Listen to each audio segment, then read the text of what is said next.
I can't believe it's finally here. Animal Tanning Services New Zealand, Dan Dawson from Invercargill, has packaged this up. I have been waiting since October.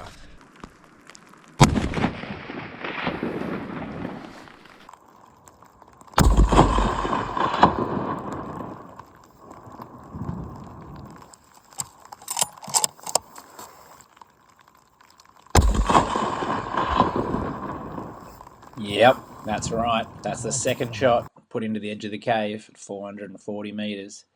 And this is going to be the Tahr running away unhurt. That right there is the cave exploding on a still shot. So if you're wondering why I'm so excited to have this cape delivered home, is because I then had to chase this guy for another 2.5 days. Enjoy. Seen it yet? Here it is, the first look. What?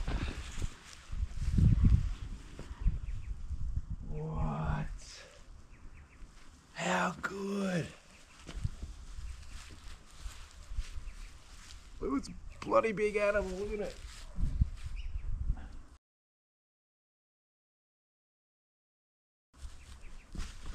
Give me a look, I can't even see it. You guys got to see it before I did.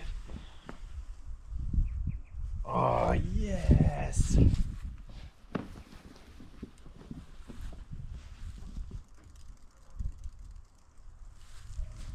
He's done a real mad job on the tail too. That goes down to the skinning job. Mate Phil. Animal Tanning Services. Oh, the exit hole. Where's the entry out the front quarter here? Look. Front shoulder. 300 Win Mag entry hole.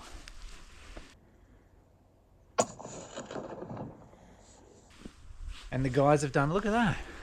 Even patched the exit. 300 Win Mag exit hole. That's really soft. Gee, I didn't know they did that. That's an amazing job. Oh, it's so soft. Look at it.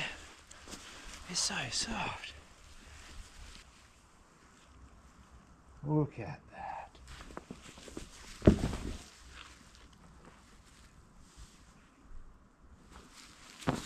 Any suggestions what to do with it? Have a comment down below, because I don't know where to put it, what to do with it, how to display it. What do you do with them? That's almost enough punching through the scrub for one day. Tahr hunting is incredibly addictive.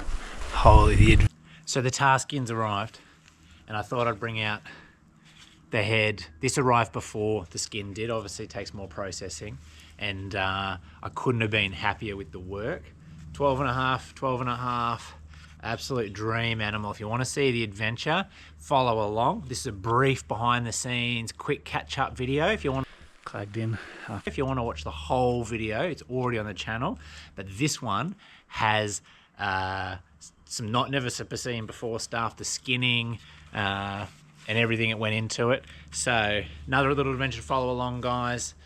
West Coast, South Island, New Zealand adventure. This one has memories attached. This is going to be displayed very happily for a very long time. Straight shooting to y'all.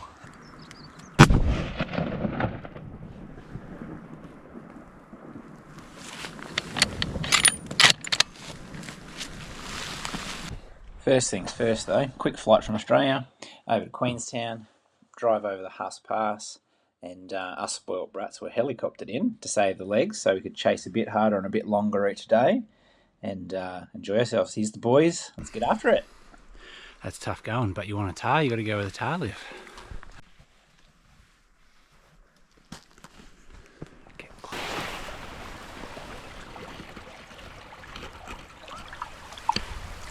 Clouds arrived, right on cue.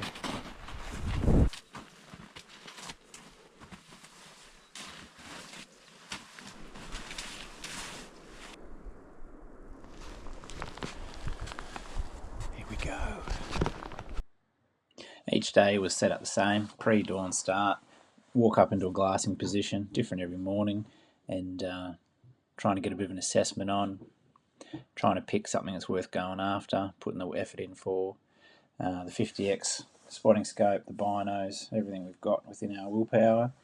And here's a little video that shows you the kind of distances we're working with. So those tahr at the tops there are ones we did end up chasing and put about a day and a half into. But you can sort of see by the looks of the distances here, it's a 27x camera, my Lumix. And to get there, you've got rivers to cross and all sorts of stuff before you even start the climb. But you can just watch them for hours. These Himalayan tahr are such a spectacular animal, and the country they live in is just beautiful. I'm just not sure if hunting gets any better anywhere in the world. These Kiwi lads, they really know how to hunt. What I used to call the big day hunting has since quadrupled in size, I'd have to admit. And once you're punching up through tree line and traversing across things, more often than not it's caffeine fueled, but some dehy meals get you through the day up on the tops. And you know, you saw earlier in the video where I put 2 into the side of the cave, and that puts a tremendous amount of pressure on the end of the trip, where we're still chasing that one tahr because he was the best on the mountain we could find, and puts a hell of a lot of pressure on you behind the scope with your finger on the trigger, and you just watch them for hours and hours. But I tell you what, I'm so happy to have completed this trip safely and successfully. What a trip. Here we go. We come down to the river, keep out of sight. There's a big black boulder up there, and they're just at the base of that, out of sight right now. So we're going to follow up the river, out of sight, up round the back. And the plan at the moment, if it's accessible, is to hug the tree line right the way across that big boulder and try and shoot down on top of them if Mother Nature lets us. But my goodness, look at this place. Yes! That's almost enough punching through the scrub for one day. But look. Getting up into their country and finding these little nooks and crannies and caves they live in really explained why they're so hard to spot. And check out the views from their little mansions they make. Bloody legends. It's just pretty hard going. The GoPros never do this justice, but how steep that was just incredible. You know, thigh deep snow, every step, just pretty rough, but worth doing. And it's always surprising where you find tahr prints. They're just in the thickest, steepest, most rugged stuff. It's absolutely incredible to spend time chasing them. Boys are doing it hard. Been a big day. Let's go. We camped up here prepared to go 440 metres. We must have been there for 2.5 hours with him in our sights, but the cloud came and went, the rain came and went. Yep. Finally, after moving on, we got ourselves a little opportunity.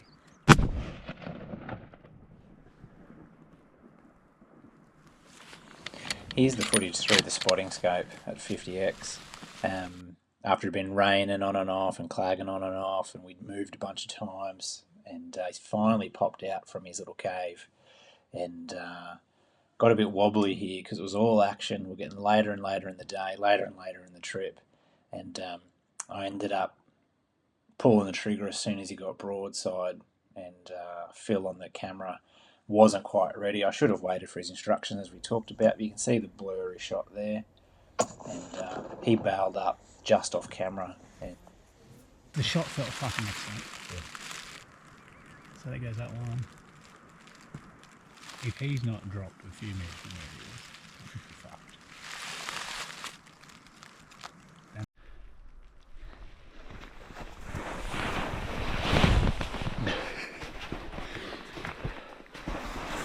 So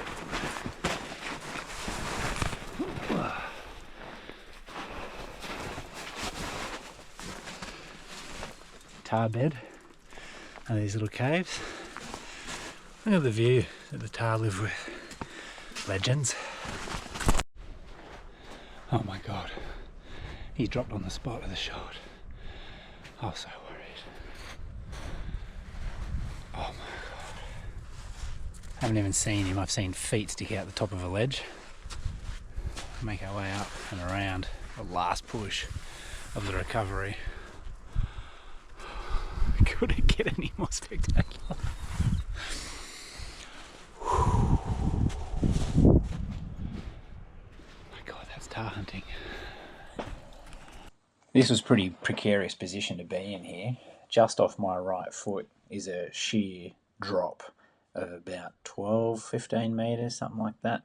And it's a little bit of a skinny cave, this one. The cameraman, my mate Chris, had his back right up against the cave at that point. That's a shot we got out of it. But yeah, watching Phil work, this guy's been a guide over in Canada and done some stuff up all through North America and been in New Zealand for a long time, grew up fishing and hunting. And whilst I really wanted to do this myself, I've also never had the opportunity to watch a pro work, and I'm really glad I did. I'm normally very, very prideful in what I take and do all the knife work myself, especially here in Australia with all the things I'm familiar with. But having someone with you who's, you know, the best in the room, you can have an opportunity to learn. So it actually took a little bit of my ego to step aside and watch and learn and ask questions rather than have a crack and maybe even stuff it up. I'm really glad I didn't. Watching him work very methodically, he absolutely flawlessly, I must add, really made it a bit easier for the guys down at Invercargill to tan the height. And big thanks to Phil. Really appreciate your work on that, because it did take a while. This is all in 6x time lapse anyway, and asking questions along the way, learning, having that lifelong learner mindset really gave me an opportunity to not only take the adventure out of this hunt, but some real good friendships and some real good times with some real good lessons. I could not have asked this trip to come together any better. And from this point forward, she was a steep, dangerous, crazy descent back down to camp. But those heavy packs don't seem that heavy on the way down when it's all done and dusted. There's some sort of magic that kicks in, I think. And you'll see him being very, very methodical here. There's not one scratch done wrong. Absolutely perfect.